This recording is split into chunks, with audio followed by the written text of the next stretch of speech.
انسان اپنی تخلیق کے لحاظ سے بڑی خوبصورت اور پروقار شخصیت رکھتا ہے۔ جیسے جیسے ماحول میں وہ وقت گزارتا ہے اس طرح کا ہوتا جاتا ہے۔ اللہ کے پیارے رسول صلی اللہ تعالی علیہ وسلم نے فرمایا ہے کہ کل مولود یولد علی الفطرہ، جو بچہ پیدا ہوتا ہے وہ مسلمان پیدا ہوتا ہے، مومن پیدا ہوتا ہے، فطرت پر پیدا ہوتا ہے۔ اگر اس کے والدین عیسائی ہوں تو عیسائی بنا دیتے ہیں، یہودی ہوں تو یہودی بنا دیتے ہیں، مسلمان ہوں تو مسلمان بنا دیتے ہیں۔ ہمارے یہاں جو آدمی بڑے عہدے پر فائز ہوتا ہے نا، بڑے عہدے پر، اس کو بھی ضرورت ہوتی ہے کسی سے بات کرنے کی، اپنے دل کی بات سنانے کی، اسے بھی ضرورت ہوتی ہے کسی ایسے شخص کی جو اس کے لیے دعا کرے، جو اس کا خیال کرے، جو اس کے لیے محبت کے جملے بولے، وہ کتنا بڑا بھی ہو جائے۔ انسانوں میں یہ ضروریات ہمیشہ موجود رہی، لیکن جو لوگ ان ضروریات کو مادہ پرستی میں لیتے ہیں نا، دنیاوی نقطہ نظر سے، وہ بہرحال کمزور ہو جاتے ہیں۔ اس لیے کہ ہمارے ساتھ کوئی شخص بھی دنیا میں جو تعلق رکھتا ہے، وہ بہرحال کہیں نہ کہیں کسی نہ کسی کونے میں اس کا کوئی اپنا ذاتی فائدہ بھی ہوتا ہے، کہیں نہ کہیں، چلے وہ عزت کا ہی نفع ہو کہ میں جاؤں گا تو میرا اکرام کرے گا، کچھ نہ کچھ کہ یعنی والدین بچوں کی پرورش کرتے ہیں بے لوث ہو کر، بڑی خدمت کرتے ہیں، پیار کرتے ہیں، لیکن کہیں نہ کہیں وہ بھی کہہ دیتے ہیں کہ میرے بڑھاپے کا سہارا بنے گا۔ کوئی نہ کوئی فکرہ، کوئی نہ کوئی جملہ، انسان جب انسانوں سے رشتہ رکھتا ہے تو کوئی نہ کوئی بات ان کی زبان سے نکل آتی ہے، بدلے میں ایک رشتہ ہوتا ہے کائنات میں انسان کا دنیا میں، اور وہ رشتہ ہوتا ہے امتی کا اپنے نبی کے ساتھ، امتی کا رسول پاک کے ساتھ رشتہ ہے، جس میں تقاضا کوئی نہیں، تقاضا اتنا ہی ہے کہ اپنے رسول سے پیار کرنا، ان کی فرما برداری کرنا، اور یہ بھی اس محبت کے تقاضے۔ باقی رسول پاک صلی اللہ تعالی علیہ وسلم نے کسی سے کوئی تقاضا نہیں، اس کی کو ذرا کم کرے گا۔ حضور نے بے لوث محبت کی، اور حضور نے احساس کیا، لوگوں کا احساس۔ ہمارے یہاں لوگوں کا احساس یہ ہوتا ہے کہ اسے کام پہ لگوا دو، اچھی نوکری دلا دو، تنخواہ میں اضافہ کرا دو۔ تو بھئی یہاں تو بہت سارے لوگ ہیں جو کروڑوں کما کے بھی رات کو سوتے نہیں بیچارے، لاکھوں روپیہ رکھتے ہیں پر اپنے دل کا سکون نہیں رکھتے۔ کسی بندے کے ساتھ اصل نیکی یہ ہوتی ہے کہ آپ اس کے ذہنی سکون کا بندوبست کریں، اس کا نظریہ ٹھیک کر دیں، عقیدہ ٹھیک کر دیں، توجہات ٹھیک کر دیں، سوچیں پاک کر دیں، دل کا قبلہ درست کر دیں، یہ اصل نیکی ہوتی ہے۔ اور یہ نیکی اگر کوئی کر سکتا ہے امتی کے ساتھ تو صرف نبی کر سکتے ہیں۔ نظریات کو پاک کرنا، سوچوں کو پاک کرنا، دلوں کا تزکیہ کرنا، لوگوں کی بھٹکتی اور بکھرتی خواہشات کو کوئی منزل دے دینا، کوئی رستہ دے دینا۔ رسول پاک نے امت سے بے لوث محبت کی۔ ابھی آپ سن رہے تھے کہ جب حضور پیدا ہوئے تو تب بھی فرما رہے تھے ربی حب لی۔ اصل میں نا ہم سنتے ہیں ان چیزوں کو کیونکہ ایک مذہبی محفل میں آئے ہیں نا، اس ترتیب سے سنتے ہیں۔ آپ نے اس حقیقت پر غور کرنا ہے، یہ خاصا مشکل کام ہے۔ وہ بہت سارے لوگ مجھے ملتے ہیں، وہ کہتے ہیں جناب دعاؤں میں یاد رکھنا۔ میں کہتا ہوں چلو رسمن تو جملہ ٹھیک ہے، پر خاصا مشکل کام ہے کسی کو پکا پکا دعا میں یاد رکھنا، یہ مشکل کام ہے۔ مطلب کیسے یاد رکھا جائے گا بھائی؟ ہاں کچھ لوگ ایسے ہوتے ہیں کہ آپ ہاتھ اٹھاتے ہیں تو ان کے چہرے پہلے آپ کی نگاہوں میں آ جاتے ہیں، یہاں تو ان کے ساتھ محبت ایسی ہے جو ان کے احسانات ایسے۔ رسول کریم علیہ السلام کا جو امت سے رشتہ ہے، کبھی نہ میری والدہ وہ کبھی کہتی تھی نا کہ بچے کھا لائے تو میرا بھی ٹیڑھ بھر جان گئے، تو ابا جی کہتے تھے لو دسو یہ تو شاعرانہ گلا نے، یہ تو اچھی ادیب کی بات ہے، ایسے بھی کبھی ہوتا ہے، پیٹ اسی کا بھرتا ہے جو کھاتا ہے۔ یہ کیسے ہو گیا کہ ایک تکلیف میں ہے تو دوسرا بے چین ہے؟ لوگ سمجھتے تھے شاعرانہ بات ہے، کسی اچھے ادیب کا اچھا تخیل اس نے پیش کیا ہے، کوئی اچھی بات ہے۔ لیکن پھر ہم نے قرآن مجید پڑھا تو اللہ نے ہمارے نبی پاک کے ساتھ جو رشتہ بیان کیا وہ بڑا انوکھا ہے. فرمایا لقد جاءکم رسول من انفسکم عزیز علیہ ما عنتم، تحقیق ہم نے تمہیں میں سے تمہیں ایک رسول دیے ہیں، تم کبھی مشکل میں پڑ جاؤ تو میرے نبی کو تکلیف ہوگی. تمہاری مشقت حضور پہ گراں گزرتی ہے. حریص علیکم، وہ تمہاری بھلائی چاہنے میں جلدی کرتے ہیں. وبالمؤمنین رؤوف رحیم، مومنوں پہ رؤوف بھی ہیں اور رحیم بھی. آپ کو درجنوں حدیثیں ملیں گی، درجنوں. آپ لوگ اگر سارے موبائل ہی چلائیں گے تو میں تصویریں کھنچوانے تو آیا نہیں، اور نہ یہ کوئی سیاسی جلسہ ہے کہ جس میں 2500 فوٹو ہو جائے گی تو پھر یہ اخبار میں آئے گا. چھوڑیں، کچھ تصویریں فرشتوں کو بھی بنانے دیں. اور بھی غم ہے زمانے میں محبت کے سوا. بڑی ہو گئی جی ماشاءاللہ. آپ بھی اگر بیٹھ جائیں گے تو آپ کو بھی اطمینان رہے گا، ہمیں بھی ذرا رہے گا. اور کیسے کبھی کبھی کیمروں سے باہر بھی آنا چاہیے. اللہ تعالیٰ فضل عطا فرمائے. تھوڑی سی توجہ کریں. اب تو یہ نفسیاتی مسئلہ ہے. ہم چاہتے تھے ہمارے بچے ڈاکٹر بھی بنے، انجینئر بھی بنے، لیکچرار بھی بنے، عالم بھی بنے، سارا کچھ بنے، لیکن تو سارے صحافی بننے لگ گئے. سب کے پاس اندر کی خبر ہے، ہر ایک کی جیب میں موبائل ہے، سارے فوٹو بنا رہے. یہ ایک مخصوص لوگوں کو کرنے دے. تھوڑی سی میری باتیں سنیں، چند ایک باتیں میں نے بات سمیٹ دیں گی.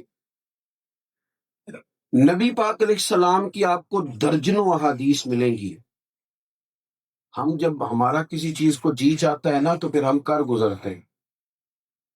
پھر نہیں ہم دیکھتے کہ کسی کا دل دکھتا ہے، کہ ہم کر گزرتے ہیں، ہمارا جی جو چاہ رہا ہے. لیکن آپ کو درجنوں حدیثیں ملے گی.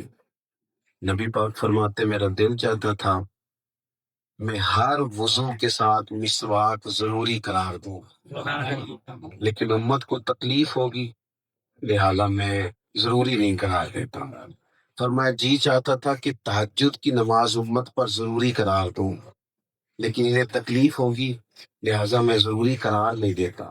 حضور فرماتے ہیں میں لمبی نماز پڑھانا چاہتا ہوں، لمبی، لیکن پیچھے کسی بچے کے رونے کی آواز آتی ہے تو میں نماز مختصر کر دیتا ہوں. محبوب کریم علیہ السلام امت سے پیار کرتے. امت کا مسئلہ یہ ہے کہ امت اپنے اپنے معاملات میں محو ہے، ہر کوئی مست مئے ذوق تن آسانی ہے. حیدری فقر نے دولت عثمانی ہے، تم کو اسلاف سے کیا نسبت روحانی ہے. ہم جو کام کر رہے ہوتے ہیں نا، میں بھی تھوڑی دیر پہلے کہہ رہا تھا، ہمارا کام ہم پہ حاوی ہو جاتا ہے. یعنی وہ پیر صاحب میری طرح کے نا گھر بھی جائیں تو ان کا دل ہوتا ہے سارے اٹھ کے کھڑے ہو جائیں، صاحب جو آ گئے. جج صاحب کا خیال ہوتا ہے گھر بھی جاؤں تو دو چار بندے کو فیصلہ ہی کرا لیں مجھ سے. ٹیچر کا خیال ہوتا ہے میں گھر جاؤں تو سارے کتابیں نکال لیں اور پڑھائی شروع ہو جائے. او بھائی آپ کہیں ٹیچر ہوں گے، اچھی بات ہے، استاد، شیخ، مفتی، پیر، آپ ہوں گے سارا کچھ، لیکن آپ کسی کے بیٹے بھی تو ہیں نا، کسی کی شوہر بھی تو ہے نا، کسی کے بھائی بھی تو ہے نا. آپ کا بیٹا آپ سے لپٹنا چاہتا ہے، آپ کی بیٹی آپ کو بات سنانا چاہتی. حضور کے دل میں اتنا احساس، باہر سارا دن امت کا احساس کرتے. گھر میں یہ حال تھا کہ سیدہ عائشہ صدیقہ رضی اللہ تعالیٰ عنہ فرماتی ہے جتنی دیر گھر رہتے تھے نا، گھر والوں کا کوئی نہ کوئی کام ہی کرتے رہتے تھے. ہم بن کے بیٹھ جاتے ہیں مخدوم. یہ جو بندہ کچھ بن کے بیٹھ جاتا ہے وہ بیچارہ بڑی تکلیف میں آ جاتا ہے. یعنی وہ میری طرح کا آدمی سوچتا ہے یار ہے فلانے میں نے سلام ہی نہیں کی تھی، دیکھو فلاں آدمی نے، وہ اس چکر میں اتنا الجھ جاتا ہے کہ اس کی زندگی کی بہت ساری خوبصورتیاں انہی کہانیوں کی نظر ہو جاتی ہے. رسول پاک نے پیار کیا لوگوں سے، حضور نے محبت دی، اور نبی پاک کی طبیعت کسی پر بوجھ نہیں بنتی تھی، بالکل نہیں. کسی کے لیے آزمائش نہیں، سادہ کھانا، زمین پہ اور ایک اور بات، فقیری میں فقیری کرنا آسان ہوتا ہے، پیسے نہیں ہے سادے کپڑے پہن لیے، لیکن بادشاہی میں فقیری کرنا، بادشاہی میں فقیری کرنا، کروڑوں پڑے ہیں پھر بھی سادہ روٹی کھانا، اور پسند کرنا زمین پہ آرام کرنا. حضور فرماتے ہیں میرے رب نے مجھے اجازت دی، میں چاہوں تو یہ احد پہاڑ سونے کا بن جائے، لیکن میں نے عرض کی مالک ایک وقت روٹی کھانی، باقی فاقہ کرنا. میرے عزیز نبی پاک نے امت سے، آج امت بحث کرنے لگ جاتی ہے، میلاد کا موقع آتا ہے تب بھی بحث. اور حد یہ ہے کہ جو لوگ بالکل مسئلہ نہیں پوچھتے، شادیوں پہ کروڑوں خرچ کر دیتے ہیں، بالکل مسئلہ نہیں پوچھتے. وہ بھی خدا کے بندے چند ہزار روپے کسی محفل پہ خرچ ہونے لگے تو مسئلہ پوچھنے لگ جاتے ہیں کہ جائز بھی ہے کہ نہیں. کچھ مسائل ایسے ہیں جو بالکل مجھ سے ایک دوست نے کل مسئلہ پوچھا ہے کہ عورت بغیر محرم کے عمرے پہ جا سکتی ہے. میں نے کہا بغیر محرم کے کہیں بھی نہیں جا سکتی، صرف ہمیں یاد آتا ہے عمرے کے ٹائم ہی. خاتون کو نا اعزاز دیا ہے، اعزاز. اسلام اعزاز دیتا ہے، پردہ اعزاز کا نام ہے. آپ دیکھیے قیمتی چیزیں جو ہوتی ہیں نا، قیمتی، وہ ہمیشہ چھپی ہوئی ہوتی ہے. سونا قیمتی ہوتا ہے نا، تو کبھی کوئی آدمی 20 تولے سونا لے کے باہر گلی میں نہیں آیا. ویسے اگر گھر میں 10 لاکھ پڑے ہوں تو باہر لوگ بتاتے بھی نہیں، بلکہ چلو تھوڑا تو نہیں پتا، تجھے شاید 10 دے ہو. لیکن میں نے ڈھیر سارے لوگ دیکھے ہیں جو اپنے بچوں کو بھی نہیں بتاتے کہ فلاں طرح میں پیسے پڑے. قیمتی ہے نا، کچھ چیزوں کو اسلام قیمتی سمجھتا ہے تو کہتا ہے یہ باوقار ہو، وزادار ہو، ان کا انداز بڑا خوبصورت ہو. تو میرے دین نے اعزاز دیا، اسلام اعزاز دیتا ہے. رسول کریم احساس فرماتے، محبت کرتے. اب امت کو بھی چاہیے کہ وہ ولولہ ہو، حضور کے لیے جذبہ ہو. دیکھیں بخاری شریف میں موجود ہے، جب تک کسی چیز کا جوش نہ ہو بندے کے اندر، شوق نہ ہو، کچھ خوشیاں بندے سے سنبھالی نہیں جاتی. جس طرح یہ میلاد کی خوشیاں امت سے سنبھالی نہیں جاتی. کچھ خوشیاں مجھے اب نہیں پتا، جب میں نے میٹرک کیا تھا تو رزلٹ 31 مارچ کو آتا تھا. تو جنہوں نے پیپر دیے ہوتے تھے وہ 1 مارچ کو نماز بھی شروع کر دیتے تھے، اور ان کے ابا جی بھی نماز شروع کر دیتے تھے. اور کئی جگہوں پہ یوں بھی ہوتا تھا کہ میٹرک بیٹا نہیں کرتا تھا، والد صاحب کرتے تھے. کیوں کہ جتنی محنت بیچارہ باپ کر دیتا تھا نا، اس سے تو اچھا تو پیپر بھی خود ہی دے دیتا ہے، جتنی اس کو مشقت کرنی پڑتی. تو وہ بیٹا جب میٹرک پاس کر لیتا نا، 31 مارچ کو وہ تسبیح لے کے گزر دیکھنے جاتے تھے لوگ کہ بھی ریزلٹ آ گیا. اب وہ باپ سے نہ سنبھالا نہیں جاتا تھا کہ میرا بیٹا، چلو صدقے والی اماں ہی کہتی ہے پر ابا بھی کافی پیار کرتا ہے بچوں سے، کافی سارا کرتا ہے. اسے سنبھالی نہیں جاتی تھی خوشی، سنبھالی نہیں جاتی. تو جس رشتہ دار کو نہیں بھی فون کرنا ہوتا تھا نا، جس سے تعلقات گڑبڑ بھی ہوتے تھے، اسے بھی وہ 31 مارچ کی شام فون کر کے کہتا تھا بھیا مبارک ہو بے سٹ تھوڑا بھتیجا پاس ہو گیا ہے. حالانکہ وہ خوش کسی خیر مبارک کہتا تھا، خوش کسی، لیکن والد صاحب سے خوشی سنبھالی. جس کزن کو کبھی نہیں نہ منانا ہوتا، بیٹے کی شادی پہ بندہ اس کی بھی منت کرنے چلا جاتا، میرے بیٹے کا نکاح ہے، خوشیاں تیرے بغیر ادھوری ہیں. نہ سمجھ آئے تو حضرت انس بن مالک رضی اللہ تعالیٰ عنہ فرماتے، لوگوں ہمیں وہ دن بھولتا ہی نہیں جس دن نبی پاک ہجرت کر کے مدینہ طیبہ آئے تھے. وہ دن ہی نہیں بھولتا. وفادار لوگ، بڑے بڑے سیانے لوگ حضور کی اونٹنی کے گرد نعرے لگاتے، منت کرتے تھے ہمارے گھر ٹھہر تو. بچیاں بنو نجار ایک بڑا قبیلہ، اس کی بچیاں دف لے کے بیٹھ گئیں، اور وہ ننھی بچیاں جو بیٹھ کر وہاں دف بجاتی تھیں، رسول پاک کی جانب اشارے کر کے گاتی تھیں اور کہتی تھی ہم ہیں بچیاں نجار کے عالی گھرانے کی، خوشی ہے آمنہ کے لال کے تشریف لانے کی. رسول کریم کے ساتھ امت کا بالغانہ رشتہ. اور یہ لوگ ایسے نہیں تھے، نبی کریم نے کسی سے نہیں کہا تھا کہ میں کلی کروں تو میرے منہ سے نکلا ہوا پانی چہروں پہ مان لینا، حضور نے نہیں کہا تھا. لیکن صحابہ نے جب محبوب کی محبت دیکھی، انداز دیکھا تو وارفتگی ہو گئی، پیار ہو گیا. اور یہ کوئی عام لوگ نہیں، حضرت عمر جیسے 24 لاکھ مربع میل کی حکومت چلانے والے سیانے لوگ، حضرت مولا علی جیسے علم و حکمت کے معرفت کے بادشاہ لوگ، یہ حضور وضو کرتے تھے تو جسم سے لگا ہوا پانی لینے کے لیے یہ لائنوں میں کھڑے ہوتے. اور عروہ بن مسعود ثقفی جب کفار کے سفیر بن کے حضور سے ملاقات کر کے واپس گئے تھے تو صحیح بخاری میں موجود ہے، انہوں نے جا کے کہا تھا کافروں سے تم نہیں مقابلہ کر سکتے رسول پاک کا. کیوں؟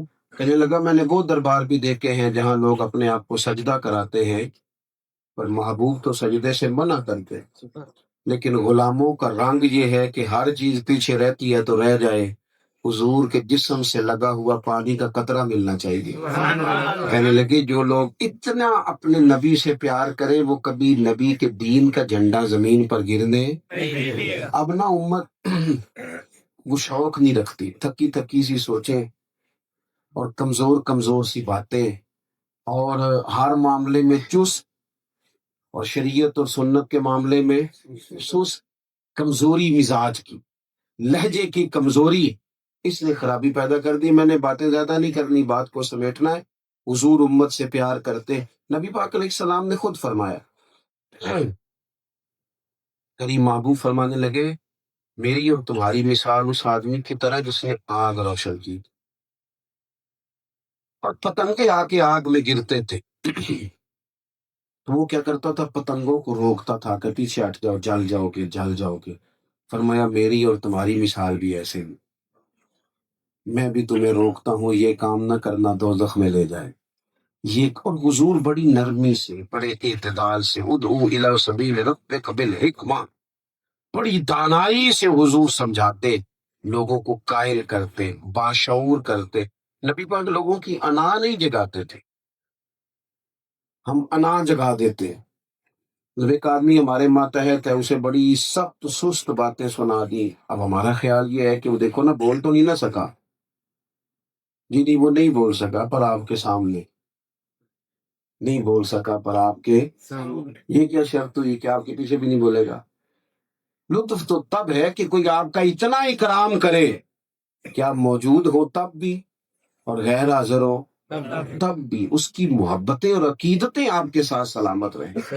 نبی کریم نے جن غلاموں کو آزاد بھی کر دیا تھا نا، کون آدمی ہے جو نوکری ظاہر ہے ایک مشکل کام ہے، ایک ڈیوٹی کرنی پڑتی ہے، تو حضور نے جن غلاموں سے کہا نا جاؤ تم آزاد ہو، اور آج کل تو لوگ ڈیوٹی کرتے ہیں تب غلامی کرتے تھے، لوگ خریدے جاتے، حضور نے فرمایا جاؤ آزاد ہو۔ حضرت زید بن حارثہ کے والد لینے آ گئے، نبی پاک نے فرمایا آپ جائیں، آپ آزاد ہیں۔ حضرت زید بن حارثہ اٹھ کے آ کے قدموں میں بیٹھ گئے، کہنے لگے یا رسول اللہ ماں باپ اتنا پیار کر ہی نہیں سکتے جتنا آپ کرتے ہیں۔ حضور ٹھیک ہے، بہنوں کی جملوں کی محبت اور بھائیوں کی نظر شفقت کو لفظ و جملوں میں قید نہیں کیا جا سکتا، پر جب ایک دفعہ آپ پیار سے دیکھ لیتے پھر کیفیت اور ہوتی ہے۔ تو حضور نے محبت کی، قیامت کے دن بھی نا ہمارے جو دنیاوی رشتے ہیں وہ سارے ختم ہوں گے، سارے، اور میں آپ سے عرض کروں کچھ بھی نہیں ہوتا، وہ میرا خیال ہوتا ہے کہ میری وجہ سے بڑا کام چل رہا ہے، ایسا کچھ بھی نہیں ہے۔ میں تو آج آیا ہوں لیکن مجھے بتایا گیا یہ محفل تو 19 سال سے ہو رہی ہے، تو ہمارے بغیر ہو ہی رہی تھی نا، ہم چلے جائیں گے تو اس کے بعد بھی محفلیں، یہ ہمارا گمان ہے۔ پہلے تو میں قبرستان جاتا تھا تو زیادہ جگہوں پہ یہی لکھا ہوتا تھا آخری آرام کا۔ کچھ دن پہلے میں قبرستان گیا تو ایک قبر کے پیچھے عجیب جملہ لکھا تھا کہ میں بہت اہم تھا، یہ میرا وہم تھا، کچھ بھی، کوئی شے، کل من علیہ فان۔ دوست نئی دوستیاں بنا لیتے ہیں، رشتہ دار نئے تعلق بنا لیتے ہیں، عہدوں پہ کوئی اور آ کے بیٹھ جاتا ہے، کچھ بھی نہیں۔ لیکن آپ کو پتہ ہے سب چھوڑ کے آ جاتے ہیں اور حضور قبر میں تشریف لے آتے ہیں، نبی کریم قبر میں آئے۔ حضرت انس بن مالک نے عرض کیا تھا یا رسول اللہ صلی اللہ تعالی علیہ وسلم قیامت کے دن آپ کو کہاں تلاش کروں؟ اچھا حضور ہمارے وکیل نہیں، شفیع ہے، حضور وکالت نہیں کریں گے، شفاعت کریں گے۔ آپ کو سمجھ آ رہی ہے میری بات؟ حضور وکالت نہیں کریں گے، شفاعت کریں گے۔ وکیل وہ ہوتا ہے جو کہتا ہے جناب یہ جو جس کا میں مقدمہ لڑ رہا ہوں نا، میرا موکل، اس نے کوئی جرم نہیں کیا، معاف کر دو، اس نے کیا ہی نہیں، الزام ہے، معاف کر دو، پھر سمجھے۔ وکیل کہتا ہے اس نے کچھ نہیں کیا، معاف کر دیں، بری کر دیں، یہ وکیل ہوتا ہے۔